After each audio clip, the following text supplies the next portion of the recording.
You know, whenever Sony drops a new pair of its flagship 1000X series headphones, it feels like the entire tech world just stops and pays attention. And now, the WH-1000XM6 is here. It's promising to be the new king of noise cancellation. But today, we're going to cut through all that noise and really figure out if this is a true, meaningful upgrade or maybe just a minor tune-up. Okay, let's dive right in.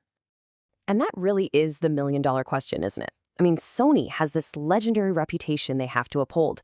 They've consistently set the benchmark for everyone else. So you can bet that when they announce a new model, the expectations are just sky high. So does the XM6 actually meet them? So here they are, Sony's new flagship. And yeah, on the surface, they come absolutely packed with promises of next-level performance. But our goal in this explainer is to go a little deeper than the marketing copy. We're going to compare those big promises with what real users are actually saying and experiencing. To really get a handle on the XM6, we first have to talk about its legacy. You see, this isn't just another new product, it's the next chapter in a pretty legendary story. For years, if you asked anyone for the best all-around noise-canceling headphones, chances are they'd say, oh, the Sonys, right? From the XM3s to the XM4s and the XM5s, this line has just dominated the market. They offer this incredible combination of silence, sound quality, and features. So the thing is, the XM6 has some very big shoes to fill. So what exactly is Sony bringing to the table this time around? Let's break down the official claims, the big numbers and the tech that's supposed to make these the best headphones yet. Okay, this is the headline number right here. Sony is saying that its new HD noise-canceling processor, the QN3, has processing speeds 7 times faster than the one in the XM5s. Wow. I mean, on paper, that is a massive leap, and it should mean more precise, real-time adjustments to the world around you. And yeah, the rest of the spec sheet is totally packed. They've upped the microphone count to 12 for more accurate noise detection. They have this adaptive NC optimizer that's supposed to automatically tweak the noise cancellation based on how you wear them. It can even account for air pressure changes on a plane. For sound quality, DSE Extreme promises to upscale your compressed music to make it sound richer, while LDAC delivers that true high-res wireless audio. And of course, you still get that solid 30-hour battery life we've all come to expect. Let's just zoom in on LDAC for a second, because it's the tech behind that whole high-res promise.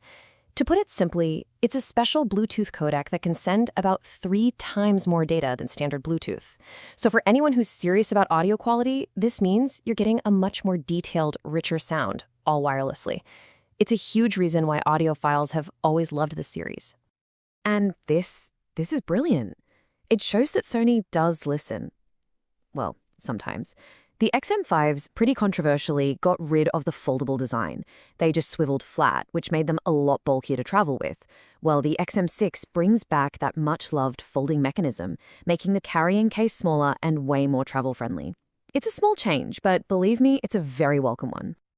Okay, so the marketing sounds incredible, right? The specs are super impressive, but that's only half the story. Now we need to pivot to what really matters. What is the experience of actual users?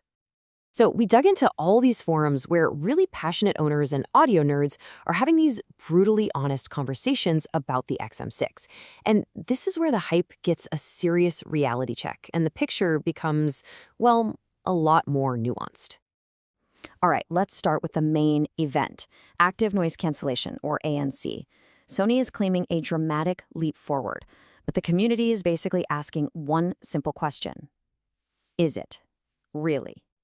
And this feeling, from Reddit user Smithy, it just keeps popping up over and over. While some people do notice an improvement, a lot of them, after comparing them side by side or watching detailed reviews, they feel like the noise cancellation is, at best, a tiny improvement over the XM5. Some even think it's a slight step back in certain situations. That dramatic leap just isn't being felt by everybody. Call quality has become a huge deal for headphones, right? Especially with so many people working remotely. Sony promises ultra-clear calls with its fancy AI-based system, but you guessed it, the user experience is raising some eyebrows here too. This quote from user IRV just captures the whole concern perfectly. A bunch of early tests and user reports are suggesting that the mic performance, particularly when you're in a noisy place, might actually be a downgrade from the XM5. And that's left a lot of people wondering, is this a software thing that can be fixed? Or is it a fundamental change in the hardware? Okay, now for the elephant in the room, the XM5s, for all their strengths, had this really well-documented and super frustrating problem with the headband hinges just cracking and breaking. And that history has, understandably made a lot of potential buyers very, very cautious about the new model. And this is why it matters so much. This comment from Nerdy Dudes isn't just about a design flaw, it's about real frustration and unexpected costs. It's a trust issue. So even though the XM6 has a new foldable design, the memory of the XM5's durability problems is making people say, you know what, I'm going to wait for some long-term reviews before I spend my money. So you've got Sony's powerful promises on one side, and then you've got these very valid user concerns on the other. And this brings us to the ultimate question. Should you actually buy them? Well, the answer really, really depends on what headphones you're using right now. So let's look at a simple guide based on the general feeling from the community. All right, this is probably the slide that matters most to you. If you currently have the XM4s, the consensus is pretty clear. Hold on to them. They're still fantastic headphones. If you have the XM5s, it's a definite no on upgrading. The changes are just too minor, and there are those worries about the microphone. And what if you're new to the series, or you have a much older model? Well, the advice is actually to go look for a discounted pair of XM5s, which now offer way better value for very similar performance. Yeah, this quote from informal_musician731 just perfectly sums up the mood among current owners. The jump from the XM4 or XM5 to the XM6 just isn't big enough for most people to justify that premium price of a brand new release. So I guess the final verdict is this. The Sony WH-1000XM6 is by all accounts an excellent pair of headphones. No one's really denying that. But it's just not the game-changing leap forward that the marketing wants you to believe. It's an incremental update, an evolution in a line of already great products. And that kind of leaves us with a bigger question to think about, doesn't it?